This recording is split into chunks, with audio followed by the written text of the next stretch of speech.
Formula 1, Formula E, IndyCar. I would love to drive the WEC Championship, some GT, some rally as well. I want to race the Dakar as well. I really want to drive everything. Joshua Duerksen, how are you feeling to be here? Because you were in Melbourne before, you're now here. Your life must be a kind of jet set. Yeah, well, actually it is, but it's a very exciting life, I must say. I love the racing driver life. I mean, I do what I love. I race, I drive. I get to travel the world, see many things, try different cars. So for sure, I'm enjoying it, every second of it. And just, I'm just super excited for what's to come now on Sunday. What kind of advice have you been given by people who have driven these cars before? Because they're very different to what you're driving in F2 at the moment. So they always told me it's a very different car to drive than what I'm used to. So I should expect something completely different, you know? I guess until you get in the car and you get out there, I know you've done some sim work. Yes. You don't know what to expect. And that's why we have the test, because you've got, what, 6 hours to practice? Exactly. So we've done some sim work, which has helped me a lot to, you know, understand the systems, understand the procedures, because the Formula E car, I'm really amazed by the technology they have and the software and everything they have.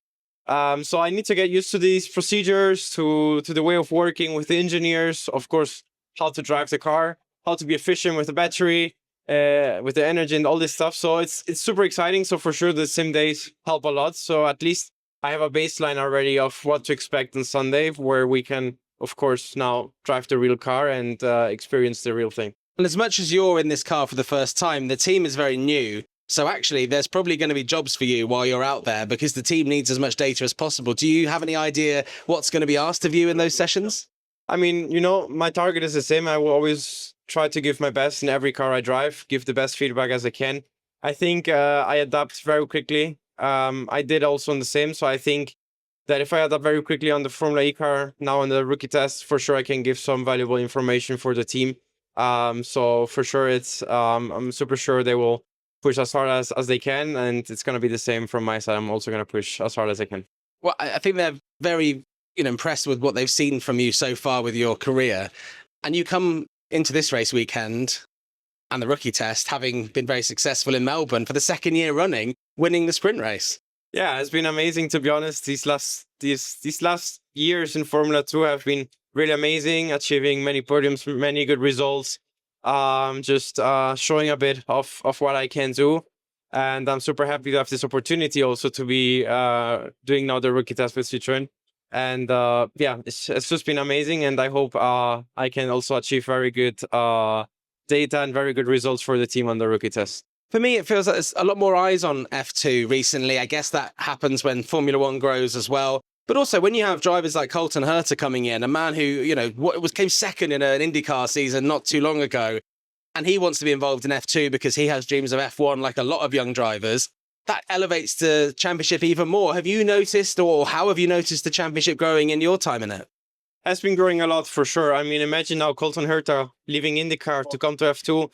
Then there are other drivers like Nico Varrone, which left WEC to come now to F2. So it's getting more international. It's like, I really like this because it's like you can get a straight comparison between Formula 2 and different categories and see actually how competitive Formula 2 is, you know. Of course, it's the junior ladder going to F1, but the drivers that drive in F2 are so good already and so precise and are so strong that I think it surprised many people. And I really love that Formula 2 is getting more popular because the races are also super nice, super entertaining. You know, I mean, we're one step from F1. Everybody that's driving there, we're trying to reach F1, and for sure we're gonna give everything possible to have that chance. So that means risking. That means making very hard overtakes, defend very hard, fight very hard. So for sure the racing is great. F2 even has its own lounge now, hospitality lounge, the Rising Stars lounge, and that shows you that there's so much interest in it. When we look at where everyone wants to be when they're in F2, obviously a lot of people want to be in F1, IndyCar, WEC, but Formula E is a destination that's not been huge for F2 drivers. We have seen some come across, but it feels like with the Gen 4 car, that's going to be a lot more attractive to people in your position if maybe F1's not an option, or you actually love this more than you love what your other options were, you know? No, for sure. I mean, to be honest, I'm a racing driver. I love I love to drive any cars, you know. I mean, my target in life is also to drive all of the categories. You know, I really love experiencing new stuff, experiencing new teams, new cars, new ways of driving, new tracks. I just want to have the full experience of motorsport, you know. And so for sure, there are many good opportunities, and especially now with the Gen 4, it's gonna be an amazing car of what I have heard from, and it's gonna be a lot quicker, and I think it's just gonna be a lot more exciting. So for sure, it's gonna be super interesting for all of the drivers, including me, you know, to be driving Formula E, because for sure they're evolving very quickly. You see how this championship is growing as well, and that for sure makes it very attractive. And also, it's a great calendar, which, you know, obviously you've got heritage from across different continents, but being racing in South America, also in Europe and in Asia so much, it's a cool kind of thing to be involved in. But also, when you look at, you know, the way that other championships are going with more electrical power, actually even just doing this test gives you an advantage because you have that experience of managing battery and understanding how that power is delivered to you. 100%. I mean, I was really surprised when I was on the sim how important the management is of the battery, of the energy, how to manage it properly, all the systems they have. It's just amazing, really. I fell in love with all the technology they have in Formula E, which it's mind-blowing for me.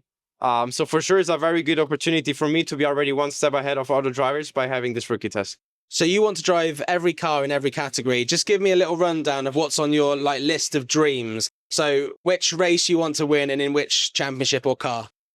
So from categories, of course, I would love to drive Formula 1, Formula E, IndyCar. I would love to drive the WEC Championship, some GT, some Rally as well. I want to race the Dakar as well. Really is everything. I really want to drive everything. As I say, I'm just a big fan of motorsport in general. So yeah, all of those, which is the race you'd love to win? Is it Le Mans? Is it Monaco? Is it the 500? The Monaco Grand Prix. That would be really, really cool. Well, look, this is a great step on the way to achieving that dream. And of course, Formula E races in Monaco as well. So there could be that option for you in the future. Wish you the best of luck for the rookie test, and we'll catch up with you soon. And I'm sure you'll be in that Gen 4 car testing at some point as well. Quite sure. Thank you very much.